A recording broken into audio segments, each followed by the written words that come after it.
শেখ হাসিনাকে সরে গিয়ে অন্য কাউকে নেতৃত্ব দিতে কারবার দেবেন কি দেবেন না সেটা শেখ হাসিনা ডিসাইড করবেন, কিন্তু ভারত ডিসাইড করবে না, আমরাও তো ডিসাইড করবো না। এখন সেটা আমরা জানি না যে শেখ হাসিনা এই বিষয়ে কি ভাবছেন। সেটা পরবর্তীকালে নিশ্চয়ই এই বিষয়ে খোঁজ রাখবো, তখন জানতে পারলে নিশ্চয়ই জানাবো। আর সুতরাং মোদ্দা আলোচনা যেটা হয়েছে সেটা হচ্ছে এই প্রথম একটা আলোচনা, যে আলোচনা যে বাংলাদেশ থেকে যে বিবৃতি দেওয়া হয়েছে আলোচনার প্রসঙ্গে আর ভারতের যে বিবৃতি, দুটোর মধ্যে ফারাক আছে। বাংলাদেশের আলোচনায় বলা হয়েছে তারা হাদির হত্যাকারী শেখ হাসিনা প্রত্যাবর্তনের কথা বলেছেন। ভারতের বিবৃতিতে তার কোনো উল্লেখ নেই। উল্লেখ নেই একটাই কারণে, যে ভারতের এটা কোনো সিদ্ধান্ত নেই, সেই জন্য তার উল্লেখ নেই। তারা একতরফা বলেছেন ওইটা ডোমেস্টিক কনস্টিটিউন্সিকে বোঝানোর জন্য আমরা কিন্তু দাবিটা তুলেছি। এটা আপনি জানি যেখানেই তারা যাবেন, মরিশাসে গেছেন সেখানে ভারতীয় সাংবাদিকদের ইন্টারভিউ দিয়ে একই কথাই বলেছেন। শেখ হাসিনা প্রত্যাবর্তনের কথা বলেছি, এটা তারা বলে যাবেন, কিন্তু যেটা ভারতে বলেছেন সেটা সেখানে বলছেন না। সেটা হচ্ছে এই বিষয়টা একমাত্র দুদেশের সম্পর্কের ক্ষেত্রে জরুরি বিষয় নয়।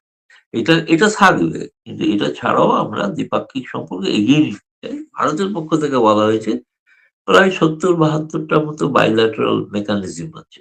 সেই মেকানিজম গুলো ধীরে ধীরে, যেমন গঙ্গা চুক্তি যদি করতে হয়, এরকম তো হঠাৎ দেশে হবে না চুক্তি। সেটা যৌথ নদী কমিশনের বৈঠক বসতে হবে, সেই বৈঠকে আলোচনা হবে, সেই বৈঠকে আলোচনা থেকে একটা নির্দেশে সেটা পৌঁছবে একটা জায়গায়। আর তোমার অন্যান্য বিষয়ের মধ্যে যেগুলো আছে, যে বাণিজ্যে তারা মনে করছে তাদের উপর যে নিষেধাজ্ঞা আছে সেগুলো প্রত্যাহার করা হোক, সেগুলো ব্যাপারে কারণ ভারতের বাণিজ্য মন্ত্রী তো দেখাই করেনি।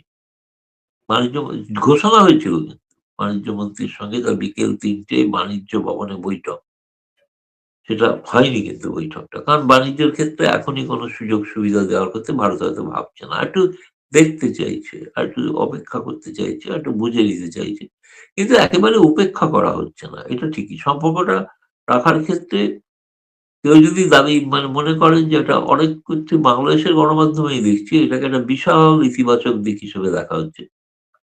আমি তো ইতিবাচক কিছু তো খুঁজে পাইনি। একটা সম্পর্ক তৈরি হলো নতুন করে, এবং যেহেতু বলেছেন পড়াশোনা শূন্য থেকে শুরু হলো। কারণ শূন্য কেন? কারণ ইউনূস সাহেব তো গোটাটাকে সামনে নিয়ে গিয়েছিলেন সম্পর্কটাকে। তিনি ভারতের আভ্যন্তরীণ বিষয়ে হস্তক্ষেপ করার কথা বলছিলেন। সেইগুলোকে এখন তোমার একটা কি দাঁড়ায় আর কি, ফলে এটা এখন এরকম নয় যে তাকে উপেক্ষা করা হচ্ছে বা ভারত উপেক্ষা করবে, এরকম কোনো বিষয় নয়। কারণ ভারত চায়, এটা পরিষ্কার স্পষ্ট ভাষায় বলা হয়েছে, তারা চান যে আওয়ামী লীগকে ভারত বাংলাদেশের রাজনীতিতে স্থান দিতে হবে। যে দলটির কারণে বাংলাদেশের সৃষ্টি, সেই দলটিকে রাজনৈতিক পরিমণ্ডলের বাইরে রাখা উচিত নয়। বাকি দলটা তো তৈরি হয়েছে বাংলাদেশের সৃষ্টি হওয়ার কথা, আর আওয়ামী লীগ তৈরি করেছে বাংলাদেশ, তাই না? দুটোর মধ্যে ফারাক আছে না? একটা দলের জন্ম ক্যান্টনমেন্টে, আর একটা দলের জন্ম আন্দোলন থেকে, মানুষের সংঘর্ষের মাধ্যমে। ফলে দুটোর মধ্যে একটা পার্থক্য আছে। এখন এটা দেখা যাক তারা কিভাবে এটাকে রিঅ্যাক্ট করেন, কিভাবে তারা এটাকে দেখেন। ভবিষ্যতে ফলে আরো কিছু, এই মুহূর্তে আমি বলছি যে একটা যোগাযোগ হয়েছে, যোগাযোগটার মধ্যে অনেক কিছু সম্ভাবনাও তৈরি হয়েছে। কিন্তু সবটা একটু ইতিবাচক, দারুণ ব্রেক থ্রু, এরকম একটা কিছু আমার এখনো মনে হয়। আরেকটু সময় লাগবে। এনডিটিভির ইন্টারভিউতে চিকিৎসা ভিসার বিষয়টা আসছে এইভাবে যে বাংলাদেশের রোগীরা খুব সমস্যায় পড়েছেন এই ভিসার ব্যাপারটা নিয়ে। হ্যাঁ, তো এনসিপির নেতা তার বাবা সমস্যায় পড়েছেন চিকিৎসা, তাই না? কিন্তু বড় নেতা, ইচ্ছা করলে তো সে তো সিঙ্গাপুর অন্য কোথাও যেতে পারতো, তাই না? কিন্তু ভারতের চিকিৎসা ডাক্তারদের উপর ভরসা তার অনেক বেশি। ফলে তাকে যদি আসতে হয়, এটাই তো বড় সিগন্যাল, না? এটাই বড় সিগন্যাল। আর মরিশাসে যাবার পরে ভারতীয় সাংবাদিকদের কাছে ওনারা কি বলেছেন? ভারতে একেকজনকে একেক রকম ভাবে ইন্টারভিউ দিয়েছেন। এনডিটিভিকে ইন্টারভিউ দিয়েছেন, উনি হিন্দুকে ইন্টারভিউ দিয়েছেন, ভিওন বলে একটি চ্যানেল যারা কভার করতে গিয়েছিল তাদের ইন্টারভিউ দিয়েছেন।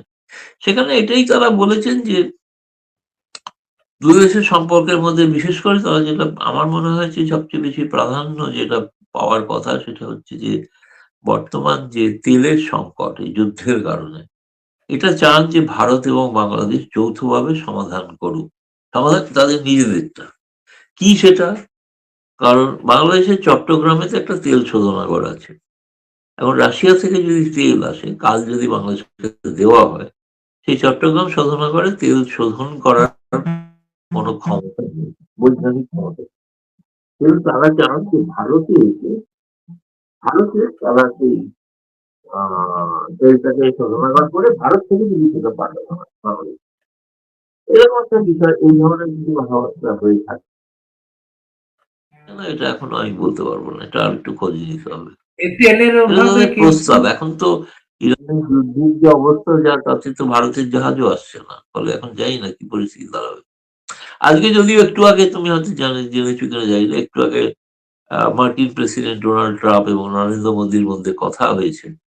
এবং কথা হয়ে দুজনের মধ্যে এইটুকুও কথা হয়েছে যে কিভাবে এই জ্বালানি সংকটটাকে ব্যাপারে যাতে আমেরিকা এই বিষয়টাকে বিচার করে আর কি। সেটা কি সিদ্ধান্ত এখনো সেটা জানি না, কিন্তু কথা হয়েছে, এটা একটা গুরুত্বপূর্ণ বিষয়। তেলের অভাবে কিন্তু বাংলাদেশের যে চিটাগাং এর যেটা বলে ইস্টার্ন রিফাইনারি, ওটা আজকে বন্ধ হয়ে গেছে কিন্তু। মানে ওইটার না, মেশিনপত্র কারণ হচ্ছে যে চালানোর ওখানে নাই। ওখানে যে রাশিয়ার তেল যেটা এলেও যদি কাল যদি পৌঁছেও দেওয়া হয়, সেটা তো শোধন করতে পারবেন না, এই ক্ষমতা নেই। তো সেটা করতে হবে ভারতকে। ভারতকে তারপরে আমি কিন্তু বহু জায়গা থেকে খবর পাচ্ছি যে বাংলাদেশের বহু এলাকায় বিদ্যুৎ সংকট এবং লোডশেডিং শুরু হয়ে গেছে। ভারত থেকে বিদ্যুৎ যেটুকু যাওয়া যাচ্ছে, তারা চাইছেন যে আদানি যে বিদ্যুৎটা দিতেন সেটা যেন সম্পূর্ণ দেন। তাহলে চেষ্টা করবেন কি করে টাকা মিটিয়ে দেওয়া যায়। সেটা তারা হয়তো চেষ্টা করবেন। আহ, এমনকি সেটা এখনো প্রকাশ্যে কেউ বলেননি, আমি এটাও শুনেছি তারা ভারত থেকে কিছু সফট লোনও পেতে চান, যে আমরা এখন ধার দিন পরে মিটিয়ে দেবো। এখন সেগুলোর কোনো এখনো পর্যন্ত নির্দিষ্ট কোনো সিদ্ধান্ত হয়নি বলে আমি বলতে পারছি না। কিন্তু এইগুলো আলোচনা সব পরিপ্রেক্ষিতে, মূল পরিপ্রেক্ষিতটা ছিল যে আমাদের বাংলাদেশের পাশে সবসময় ভারত থাকে। এখন যেন আপনারা থাকেন। এটাই আরকি আওয়ামী মুখ্য লীগের বিষয়। বিষয়টা ভারত কি করবে এখানে? ভারতের তো কিছু করেনি, তো শেখ হাসিনার দল। তিনি তো সিদ্ধান্ত নেবেন, তিনি কি করবেন। আমি গত ১০ই এপ্রিল যেটা মুক্তিযুদ্ধ প্রথম স্বাধীন সরকার প্রতিষ্ঠার দিন, সেই দিন যে আওয়ামী লীগের সভাটা হয়েছিল, আমি সেটাকে দেখলাম ফেসবুকের মাধ্যমে। সেখানে সমস্ত নেতা যারা উপস্থিত ছিলেন, যারা হয়েছিলেন, প্রত্যেকেই শেখ হাসিনার প্রতি আনুগত্য প্রকাশ করেছেন। এমন একজনও বলেননি যে আপনি আপা সরে যান, অন্য কাউকে দিন। কেউ এই প্রস্তাব দেননি। আর তিনিও যেটা পরবর্তীকালে বলেছেন, তিনি মূলত সেদিন অন্য কোনো রাজনৈতিক বক্তব্য রাখেননি। তিনি বলেছেন যে এই মুক্তিযুদ্ধের প্রথম যে সরকার প্রতিষ্ঠা এবং বঙ্গবন্ধুর যে ঘোষণার পর যে সরকার তৈরি হলো, সেই সরকারটা সম্পর্কে তার ইতিহাসটা ব্যাখ্যা করেছেন। এবং ইনি আগামী ১৭ই এপ্রিল আবার একটা এরকম ভাষণ দেবেন আমি শুনেছি। সেদিনে মুজিবনগর দিবস, যেদিন ওই হ্যাঁ, সরকারটি শপথ নিয়েছিল যেদিন আরকি। শপথ নিয়েছিল। হ্যাঁ, সেই দিনের জন্য একটা তিনি সেদিনও একটা একইভাবে মিলিত হবেন বলেছেন। আহ তারেক রহমানের পররাষ্ট্র উপদেষ্টা হুমায়ুন কবির বাংলাদেশে এসে বলেছেন যে আইনগত প্রক্রিয়ার মাধ্যমে শেখ হাসিনাকে তারা নিয়ে যাবেন ভারত থেকে, এবং শেখ হাসিনাকে সন্ত্রাসী নেত্রী বলেছেন তিনি। তিনি বলেছেন ভারতের মাটিতে বসে তিনি বাংলাদেশকে অস্থিতিশীল করতে পারবেন না। না, পারবেন কি পারবেন না সে আমি জানি না, সে হুমায়ুন কবির জানেন, সেটা তো অন্য কথা। তিনি তার কথা বলেছেন। তিনি সন্ত্রাসী বলেছেন, এটা ঘটনা। এটা আমি জানি, এখানে মিটিংয়েও বলেছেন। এখানে মিটিংয়েও তিনি বলেছেন আরকি যে ওই সন্ত্রাসী-ফন্ত্রাসী এসব কথা বলেছেন আরকি সবই। মানে তিনি সন্ত্রাসী, তিনি এটাও বলেছেন আওয়ামী লীগ বলে আর কোন দলের অস্তিত্ব নেই বাংলাদেশে। এটা সত্যি কথা। সেরকম যদি হয়, আমার মনে হয় তাদের উচিত শেখ হাসিনাকে আবার ওখানে ফেরত দিয়ে জায়গা করে দেওয়া, যাতে তিনি রাজনীতি করেন। মানুষ প্রত্যাখ্যান করুক। সেই সাহস আছে তার। হুমায়ুন কবির কেন? হুমায়ুন কবিরকে হয়তো বুঝছি না যে তার কেন? তার কোন সাহসই নেই। হিম্মতই নেই, বা বিএনপির কোনো হিম্মতই নেই আওয়ামী লীগকে রাজনীতি করতে দেওয়ার। কারণ রাজনীতি করতে দিলে কি হবে সেটা খুব ভালো করে ধরা যাবে। এই বক্তব্যের পরে আপনার ভারতের যাদের সাথে কথা হয় আওয়ামী লীগের নেতা, তাদের প্রতিক্রিয়া কি আপনার কাছে? এই প্রতিক্রিয়া হচ্ছে কোনো প্রতিক্রিয়া নেই, পাগলের মতো বলছেন ওরা। বলি তো জানা কথাই ছিল, এর মধ্যে নতুনত্ব কি? বলে নতুনত্ব কিছু শুনিনি তো। বিএনপি কোন দিন আমাদের সম্পর্কে প্রশংসাসূচক কথা বলেছে? এটা তো শুনিনি কখনো। নতুন তো কিছু মানে এটা তারা বলবেন না, স্বাভাবিক। আমরা আমাদের মতো সুযোগ সুবিধা মতো রাজনীতি করব। এবং তারা ধন্যবাদ যে ভারত সরকারকে দিয়েছেন, যে ভারত সরকার তাদের এখানে আশ্রয় দিয়েছেন এবং তারা আশ্রিত হয়ে আছেন সমস্ত সুযোগ সুবিধা সহ। ফলে সেটা তো তারা উপকৃত। সে বিষয়ে তো তাদের কোনো, এ ব্যাপারে তাদের কোনো দ্বিধা কিছু নেই। তারা জানেন তারা সময়ের অপেক্ষায় আছেন এবং তারা মনে করেন একটা সময় মানুষের চাপে আ বাধ্য হবেন বিএনপি সরকার যে আওয়ামী লীগকে আবার পুনরায় বাংলাদেশের মাটিতে রাজনীতি করার সুযোগ দিতে। সেটা না হলে তারেক রহমান সরকারের পক্ষেও কিন্তু সম্ভব নয় বেশিদিন থাকা। কেন এটা? কারণ জামায়াত তার উপরে চেপে বসবে না? জামায়াত ওখানে একটা প্রধান বিরোধী দল। তো তারা যা চাইবেন, তারা যে মানে রীতিমতো ডিকটেট করবেন, সেরকম কিছু তো লক্ষণ আমরা দেখতে পেয়েছি না? কিন্তু একটা খুব জানি না তোমাদের ওখানে ব্যাপক আলোচনা হয়েছে কিনা বলতে পারব না। যেটা হচ্ছে যে ওই সম্প্রতি একটি বিল আনা হয়েছিল বাংলাদেশের পার্লামেন্টে। বিলটা বোধহয় আমি জানি না পাস হয়েছে কিনা, এখনো বোধহয় পাস হয়নি। বিলটা উত্থাপিত হয়েছে। যে বিলটাতে রটে গিয়েছিল, বহু সাংবাদিক লিখেছিলেন আওয়ামী লীগকে নিষিদ্ধ করার বিল এসছে। যেটা এক্সিকিউটিভ অর্ডারে হয়েছিল। এক্সিকিউটিভ অর্ডারটা আজও আছে। কিন্তু ওটা আওয়ামী লীগের নাম কোথাও নেই ওই বিলটায়। ওই বিলটায় আছে রাজনৈতিক দল। দল, গোষ্ঠী এবং রাজনৈতিক দল। এখন অনেকে প্রশ্ন তুলছেন, শুনেছি আমি, যে এই রাজনৈতিক দল বলতে কি জামায়াতে ইসলামী? তাকেও কি নিষিদ্ধ করা হবে ওই আইনের বলে? এটা জামায়াতের প্রশ্ন আছে।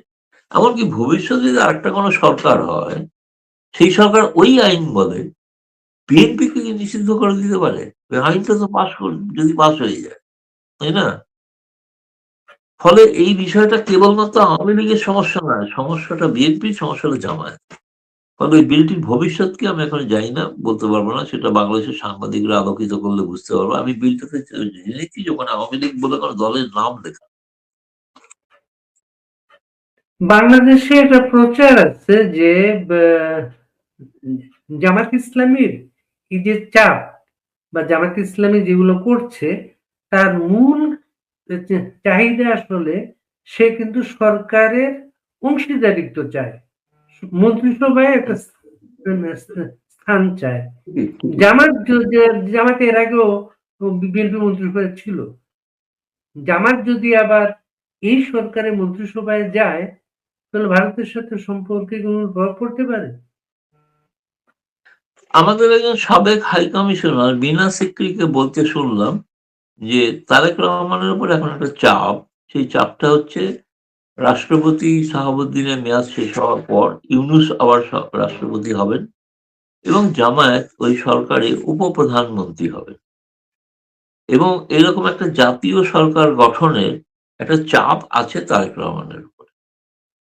তো সেইটা আমি মানে আমাদের সাবেক হাই কমিশনার তিনি কিন্তু প্রকাশ্যে বলেছেন। তিনি কোনো মানে তিনি একটা টক শোতে বলছিলেন, আমি শুনেছি। তারপরে আমি তাকে জিজ্ঞেস করেছিলাম, "আপনার ভিত্তি কি?"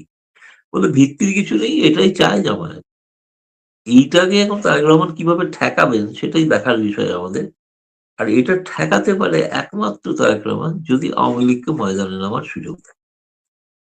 আওয়ামী লীগ ছাড়া জামায়াতকে রোখার আর কারণ নেই। আওয়ামী লীগকে তো শোনো, জামায়াত ইসলামীকে তো শেখ হাসিনাই রুখে রেখেছিলেন না?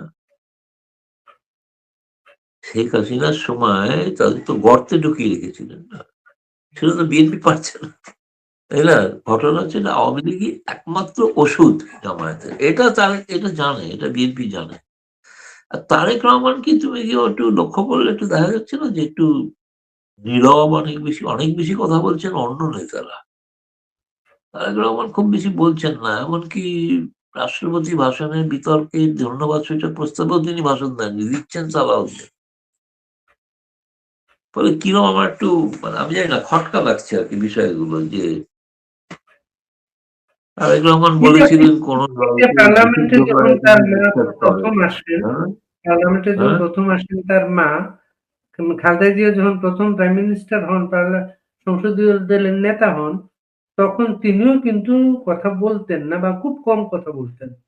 এর জন্য সুরঞ্জিত সেনগুপ্ত বলে একজন নেতা একদিন পার্লামেন্টে খুব মজা করে বলছিলেন, "একটা কিছু ক গোলাপি, একটা কিছু ক।" মানে উনি কথা বলছেন না এর জন্য আরকি।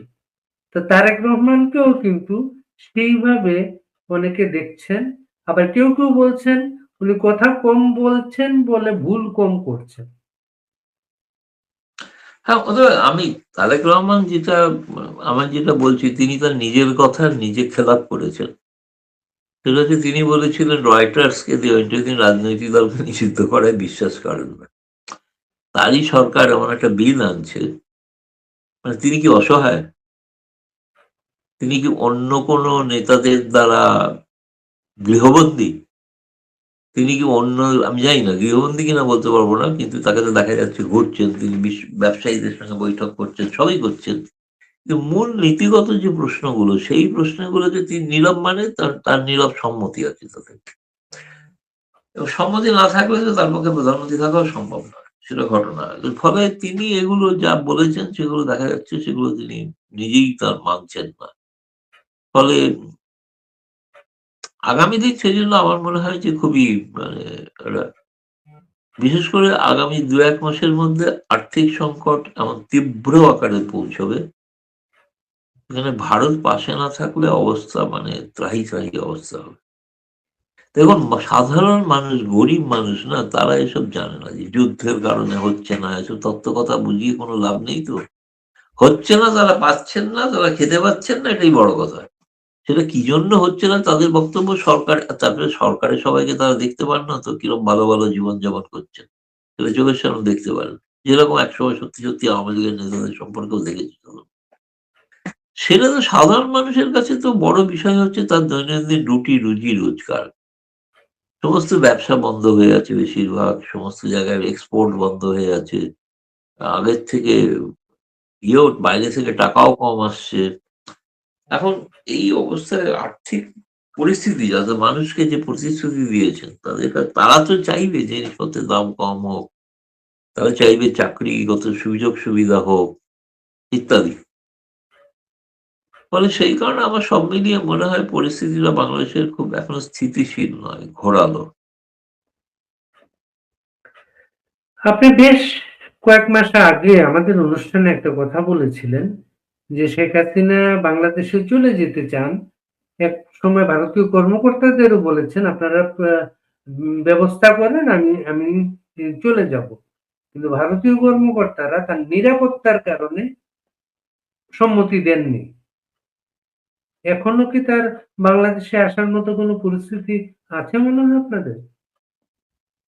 এখন তো নেই। কারণ হচ্ছে নেই এই কারণেই আমি বলছি সেইটা তো ঘটনাটা ঘটেছিল প্রেক্ষাপটটা ছিল গোপালগঞ্জে। তার নিজের জায়গায় যে ধরনের হত্যাকাণ্ড ঘটছিল ইউনূস সরকারের আমলে। নৃশংস কাণ্ড ঘটিয়েছিল তারা। সেই কারণে তিনি আবেগপ্রবণ হয়ে সেটা বলেছিলেন। এখন তিনিও কিন্তু আশা করছেন যে নিশ্চয়ই তারেক রহমান সরকার একটা কোনো স্বাভাবিক পরিস্থিতি ফিরিয়ে আনার চেষ্টা করবেন আরকি। সেটা করলে তিনি তখন ফিরবেন, নিশ্চয়ই ফিরবেন। ফিরবেন না এরকম তো কোনো কথা নয়। যে এই মুহূর্তে তিনি কাল বা পরশুর মধ্যে ফিরে যাচ্ছেন বা ফিরতে চান এরকম কোনো ব্যাপার না।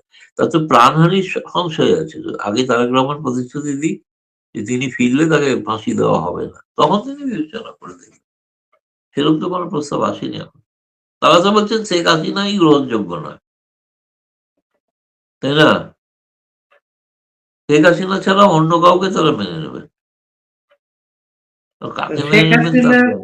শেখ হাসিনা প্র্যাকটিক্যালি শেখ হাসিনা আসলে গত ১৮ মাস ২০ মাসে বাংলাদেশের সরকারের নানা ব্যর্থতার কারণে বাংলাদেশে শেখ হাসিনার পপুলারিটি অনেক বেশি বেড়েছে। আওয়ামী লীগের গ্রহণযোগ্যতা অনেক বেশি বেড়ে গেছে। এর জন্য তারা মাইনাস শেখ হাসিনা হতে চিন্তা করে। না সে তো অবশ্যই তারা তো চাইবেই। তারা তো জানে যে শেখ হাসিনা বাংলাদেশে রাজনীতি করলে আর তো কি হবে? বিএনপির কি অবস্থা হবে? সমঝোতা না করলে তারা তো পারবেন না। বাংলাদেশের মানুষ বেশিরভাগ মানুষ মুক্তিযুদ্ধের পক্ষের মানুষ। তারা আওয়ামী লীগ এবং শেখ হাসিনার সঙ্গেই আছেন। সে ওনারা যাই ব্যাখ্যা দিন আর যাই বলে থাকুন। ওই যে বড় কথা বলছে না যে শেখ হাসিনা নেই, আওয়ামী লীগ শেষ। তো শেষই যখন একটা দল তাকে এত ভয় পাওয়ার কি আছে? দেখে তো মনে হচ্ছে প্রতি মুহূর্তে সকাল বিকাল ভয় পাচ্ছেন, এই আওয়ামী লীগ এসে গেল, এই আওয়ামী লীগ এসে গেল, তাই না? সেটা তো নয়, বাস্তব অবস্থা এটা ঘটনা। তুমি যেটা বলেছো এটা ফ্যাক্ট। এখন আওয়ামী লীগের জনপ্রিয়তা তুঙ্গে। যদি কোনো ভোট হয় তাহলে আওয়ামী লীগ সাধারণভাবে যে ভোট পাবে সেই ভোট তারা জীবনে কখনো পায়নি। হয়তো শেখ হাসিনা আওয়ামী লীগ মুজিবুর রহমান যেরকম ভোট পেয়েছিলেন সেরকম ভোট পেতে পারে।